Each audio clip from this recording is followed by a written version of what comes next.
Hello friends, NISM series 15 research analyst chapter 2 को हम शुरू करने वाले हैं। चैप्टर 2 का नाम है introduction to securities market.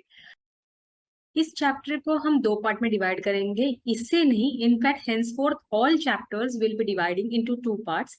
Part 1 में हम चैप्टर का जो एक्सप्लेनेशन है, जिसमें जो कॉन्सेप्चुअल अंडरस्टैंडिंग है, वो डेवलप करेंगे। और पार्ट 2 जो हर चैप्टर का आएगा, उसमें हम लोग क्वेश्चन एंड आंसर्स, कौन से लेवल के क्वेश्चंस पूछे जाते हैं, इन लाइन विद एग्जाम पूछे जाते हैं, वो क्वेश्चंस हम यहाँ पे डिस्कस करेंगे। तो पार्ट 1 को हम यहाँ पे शुरुआत करेंगे, जहाँ पे हम डिस्कस करेंगे about the securities market.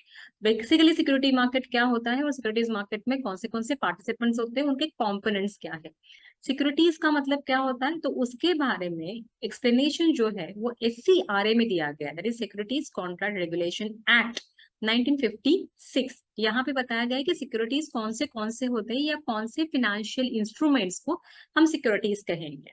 Okay, market का मतलब होता है मार्केट प्लेस, जहाँ पे बाइंग और selling of this financial products या सिक्योरिटीज की जाती है। अभी सिक्योरिटीज में क्या क्या चीजें आती है, जैसे ये जो डेफिनेशन SCRA में दी गई है, उसमें सिक्योरिटीज का लिस्ट ऑफ सिक्योरिटीज दी गई है कि किसे किसे हम सिक्योरिटीज या फाइनेंशियल इंस्ट्रूमेंट्स हम बोलने वाले हैं। तो हम इक्विटी शेयर्स को फाइनेंशियल इंस्ट्रूमेंट बोलेंगे या सिक्योरिटीज बोलेंगे। प्रेफरेंस शेयर्स है, जो डिबेंचर्स कंपनीज इशू करती है या बॉन्ड्स जो गवर्नमेंट इशू करते हैं, इसे भी हम फाइनेंशियल सिक्योरिटीज या सिक्योरिटीज बोलेंगे। और अदर सच इंस्ट्रूमेंट, तो सिक्योरिटीज में और सच इंस्ट्रूमेंट्स में क्या क्या आ सकता है, तो जैसे म्यूचुअल फंड्स के यूनिट्स आ सकते हैं, ADR आ सकते हैं, GDR आ सकते हैं, IDRs है, उसके बाद ETFs है, एक्सचेंज ट्रेडेड फंड्स है, NBS है, ABS है, फिर डेरिवेटिव प्रोडक्ट्स है, जैसे मैंने बोला कि आप फ्यूचर्स के कॉन्ट्रैक्ट्स हो सकते हैं, ऑप्शन के कॉन्ट्रैक्ट्स हो सकते हैं या फॉरवर्ड कॉन्ट्रैक्ट्स हो सकते हैं। ये सारी चीजें जो है वो सिक्योरिटीज, ये जो लिस्ट है उसमें ऐड होगी। और भी लिस्ट बढ़ती जाएगी जैसे भी इसमें कुछ एडिशंस होते जाएंगे और SCRA के जो भी सिक्योरिटीज की लिस्ट है उसमें वो एड ऑन होते जाएंगे। तो ये सिक्योरिटीज जो है वो इशू कौन करता है, तो उसे जो इशू करता है उसे हम इशूअर बोलेंगे। और इशू यूजुअली करते हैं कंपनीज, जो प्राइवेट लिमिटेड कंपनीज है, public limited companies. Usually public limited companies, जो लिस्टेड कंपनीज है, वो सिक्योरिटीज इशू करते हैं, क्योंकि वो सिक्योरिटीज जब इशू करेंगे तो इसके ऊपर सेबी का डायरेक्ट कंट्रोल आता है या RBI का कंट्रोल इन सर्टेन एक्सटेंट आता है।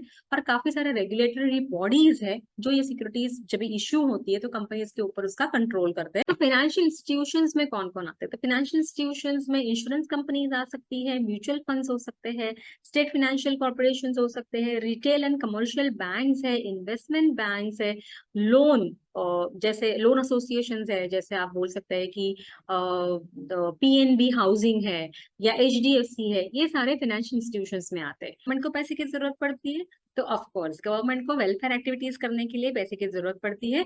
और वो टाइम पे जब भी टैक्सेशन से आया हुआ पैसा या और गवर्नमेंट के अलग अलग जरिए से आया हुआ पैसा अगर कम पड़ेगा, तो गवर्नमेंट सिक्योरिटीज इशू करके जो है पैसा इन्वेस्टर से रेज कर सकती है। फाइनेंशियल मार्केट कंसिस्ट ऑफ, या फाइनेंशियल मार्केट में कौन से एंटिटीज या पार्टिसिपेंट्स आपको देखने को मिलते हैं, तो सबसे पहले आते हैं इन्वेस्टर्स, जो अपने हाथ में पैसा लेके बैठे हुए, जिनके पास पैसा है with and they are there in the with the intention of investing in the financial securities, तो इनको हम बायर्स ऑफ द सिक्योरिटीज भी बोलेंगे। उसके बाद आते हैं यहाँ पे बोरोवर्स ऑफ द फंड, मतलब जिनको पैसे की जरूरत है। जैसे हमने बोला पैसे की जरूरत किसको किसको है, तो पैसे की जरूरत फाइनेंशियल इंस्टीट्यूशंस को हो सकती है, कंपनीज को हो सकती है, या गवर्नमेंट, तो सेंट्रल गवर्नमेंट भी हो सकता है या तो स्टेट गवर्नमेंट भी हो सकता है। इसको सीकर ऑफ द फंड बोलते हैं, जिनको पैसे की जरूरत है।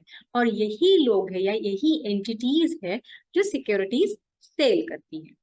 उसके बाद आते हैं इंटरमीडियरीज। तो इंटरमीडियरीज क्या करती है, तो इंटरमीडियरीज फैसिलिटेट करती है transfer of funds from the buyer, buyer के हाथ से पैसा लेती है और वो सेलर को देती है, और सेलर के पास से सिक्योरिटीज लेती है और वो बायर को देती है। और उसके बीच में जो भी फॉर्मेलिटीज होती है, उसके लिए जो भी इंफ्रास्ट्रक्चर बिल्डअप करने का काम रहता है, वो इंटरमीडियरीज करती है। इंडिया में ये इंटरमीडियरीज को अपने आप को सेबी के पास रजिस्टर करना होता है। आज की तारीख में अराउंड 35 ऐसी इंटरमीडियरीज है, मतलब अलग अलग एंटिटीज है जो सेबी के पास रजिस्टर है। तो ये एंटिटीज कौन सी हो सकती है, काफी सारी है, जिसमें से to name few, we have brokers, we got sub brokers, we got portfolio managers, depository participants, trading members, share transfer agents होते हैं, रेटिंग एजेंसीज होती है। उसके बाद अपने पास आते हैं ये मार्केट में रेगुलेटरी बॉडीज। तो ये बहुत जरूरी है, रेगुलेटरी बॉडीज अगर अगर वो नहीं रहेंगे तो जो भी एक्टिविटीज यहाँ पे होती है उसके ऊपर किसी का टैप नहीं होगा, किसी का भी कंट्रोल नहीं होगा। तो कहीं ना कहीं इनको आंसरेबल होना होता है। अगर जो सीकर्स ऑफ द फंड है उनको आंसरेबल होना पड़ता है टू दी रेगुलेटरी बॉडीज। और जो इंटरमीडियरीज है, क्योंकि फैसिलिटेट करते हैं, कहीं ना कहीं से वो पैसा ले रही है और किसी ना किसी को दे रही है, तो उनको भी आंसरेबल होना पड़ता है to the regulatory bodies.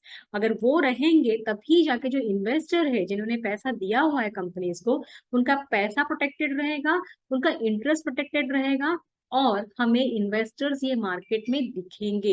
Otherwise अगर उनका पैसा ऐसे ही लैप्स होते जाएगा, ऐसे ही खत्म होते जाएगा और उसके ऊपर किसी का भी कंट्रोल नहीं रहेगा, कोई भी आंसरेबल किसी को भी नहीं रहेगा, इन दैट केस इन्वेस्टर्स अपना फेथ जो है वो फाइनेंशियल मार्केट के ऊपर से लूज करेंगे और they will no more invest in the financial market. और अगर इंडिया का या कोई भी कंट्री का फाइनेंशियल मार्केट अगर ग्रो नहीं करता है तो डेफिनेटली कंपनीज को पैसा रेज करना मार्केट से डिफिकल्ट जाता है, और उसके वजह से इकोनॉमी के ऊपर बहुत ज्यादा प्रेशर आ सकता है और इकोनॉमी इतना अच्छे से फंक्शन नहीं करेगी।